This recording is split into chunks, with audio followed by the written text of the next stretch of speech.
विरक्ति और आसक्ति के बीच भी आपका प्रश्न ही ठीक नहीं है।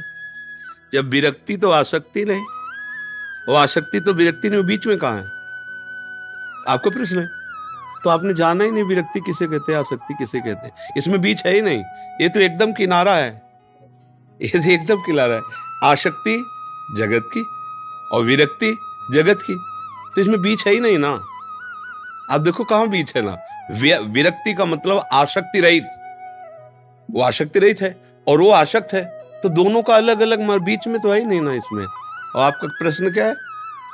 आसक्ति और विरक्ति के बीच अटके हुए मनुष्य को किस तरह से स्थिर चित्त कर प्रभु मार्ग पर चलना चाहिए। अब ये सोचना है कि हमारा प्रश्न इस कोटि का होना चाहिए कि आसक्ति में फंसे हुए उपासक को विरक्ति तक कैसे पहुंचा जाए।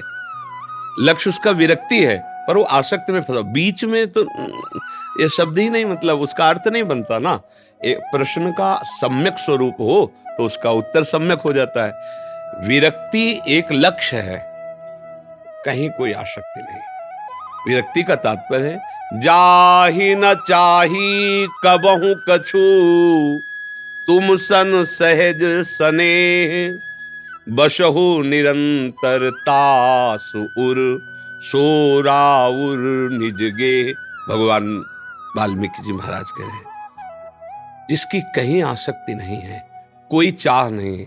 हे रघुनंदन, जो सहज में आपको प्यार करता है, अपनापन किए, उसका हृदय आपका निज भवन है। आप रात दिन वावास कीजिए। जाहि न चाही कबहु कछु, कोई आसक्ति नहीं। आसक्ति से ही चाह होती है और चाह से आसक्ति पुष्ट होती है।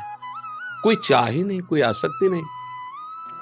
और सहज भगवत प्रेम है हमारे प्रभु। सहज प्रेम का मतलब होता है कि किसी निमित्त को लेकर प्रेम नहीं होना, किसी गुण को लेकर प्रेम नहीं होना।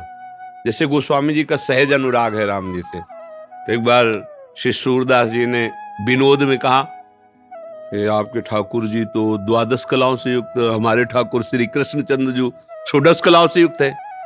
तो आंसू आ गए गोस्वामी जी के।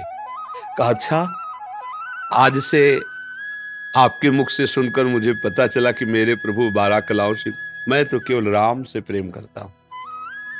मैं तो केवल राम से, कला वैभव ऐश्वर्य, मेरे राम मेरे प्राणाराध। सीधा प्रेम, सहज प्रेम, गुण से देख के नहीं, मेरे प्रभु है, अपने प्रभु है। तो आसक्ति हमारी शरीर में है, आसक्ति हमारे शरीर संबंधियों में, आसक्ति हमारी भोगों में है। और इसी से आसक्ति के हट जाने का नाम विरक्ति है। और इसी विरक्ति से ही जीवन मुक्तता आती है, जो परमहंसों का स्वरूप है। अब इसी के हटाने के लिए संत महात्मा जन शास्त्र के अनुसार साधना करके स्थिति को प्राप्त होते हैं। अब अपने लोगों का जीवन भोगों में और गृहस्थी की आसक्ति पुष्ट करने में गया है। अब जो बचा जीवन है, अब हम इस खेल को सुलझा नहीं सकते कि हम आसक्ति हटा करके और विरक्त होकर अनुरक्ति में स्थित हो। आसक्ति हटा के विरक्त होकर अनुरक्ति। अब क्या करें? एक बात रह गई केवल, आश्रित होकर पुकारो उनको, बस हमारी बात मान लो। अब युद्ध करने का समय निकल गया। अब कितनी श्वासें रह गई कुछ पता नहीं। तो क्या करें? जितनी श्वासें रह गई, पहली बात आश्रय। हे करुणा निधान भगवान, आपकी माया से भूल करके मैंने अपना जीवन इतना व्यर्थ गंवा दिया। आज से मैं आपको अपना स्वामी, अपना जीवन धन वरण करके और एक श्वास भी खाली नहीं जाने दूंगा। आपको पुकारूंगा, राधे श्याम, या जो गुरुदेव ने नाम दे, राधा राधा राधा राधा, निश्चित भगवत प्राप्ति हो जाएगी। अब अपने पास समय लड़ाई लड़ने का नहीं रह गया कि आसक्ति का त्याग कर वैराग्य युक्त होकर अनुराग के ये कौमार अवस्था से महापुरुषों के संग में जो हैं वो इस लड़ाई पर विजय प्राप्त करते हैं। अपने लोगों के लिए बड़ी सुविधा है। जैसे मुगल सराय से ट्रेन आ रही है, कितने स्टेशन पार करते आई, मथुरा में खड़ी हुई। अब हमें मुगल सराय से नहीं चढ़ना है, ये मथुरा से चढ़ लिया और जहां जा रही वहां में पहुंचा देगी। इंजन आ रहा मुगल सराय से, डिब्बे में जिसमें बैठना उसमें पावर है नहीं। इंजन के ऊपर 2 ही 4 लोग बैठते हैं, डिब्बे में सैकड़ों लोग बैठते हैं। डिब्बे से ज्यादा यात्रियों को ढोता डिब्बा है और पावर बिल्कुल नहीं है, इंजन के सहारे चलता है। बस बात इसको समझो। गुरुजन महापुरुष जो यात्रा तय करके आ रहे हैं वो हम यात्रा तय नहीं कर सकते।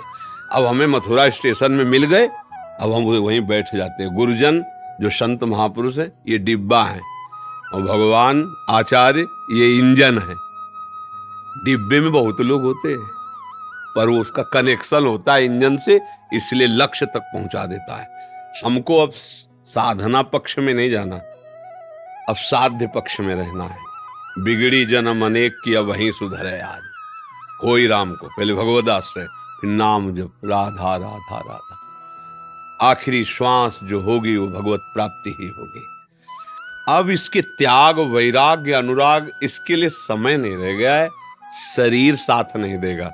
अब जैसे जो त्याग वैराग्य की परिभाषा के अनुसार चला जाए, देखो कलयुगी शरीर है, 20-20, 25-25 वर्ष के जवानों के ब्लड प्रेशर हाई लो हो रहे हैं, शुगर है, क्या क्या पर ये वैराग्य धारण करेंगे। वैराग्य क्या, कई कई दिन भोजन न मिलना, भयानक शीतलता, गर्मी, कष्ट सब सहते हुए निरंतर भगवदाकार वृत्ति, लोगों का अपमान मान सब स्वीकार करते, बड़ी यात्रा है और उसका जो फल है वही तुम्हें मिलेगा। खास बात ये है, फल वही मिलेगा। बस अवलो नसानी अवना न सही हो और भगवद आश्रय और नाम जप, वही गोस्वामी जी के वचन परम सत्य है, बिगड़ी जन्म अनेक किया वही सुधरे आज। बस इसमें लगन लग जाए तो है। सुना अच्छा लगा लेकिन चिंतन संसार ही को होगा। अगर आप अपना भजन शुरू कर दो तो जितनी आयु बची इतने में भगवत प्राप्ति हो जाएगी। शाम तक मर जाए तो शाम तक भगवत प्राप्ति हो जाएगी, 10 वर्ष में मरे तो 10 वर्ष में, हमें चिंता नहीं करनी। अगर अभी गेट के बाहर निकलते प्राण छूट जाए तो भगवत प्राप्ति हो जाएगी। क्योंकि जब कोई महान कार्य किया जाता है तो किसी को साक्षी बनाया जाता है, नहीं? जैसे ब्याह होता है तो पंडित साक्षी होता है, ऐसे हर जगह साक्षी रखा जाता है कि हम भगवान को साक्षी करके आज से ये व्रत लेते हैं। तो वृंदावन धाम में कुछ भी बोलो साक्षी करने की जरूरत नहीं, क्योंकि इतना महान धाम साक्षी है।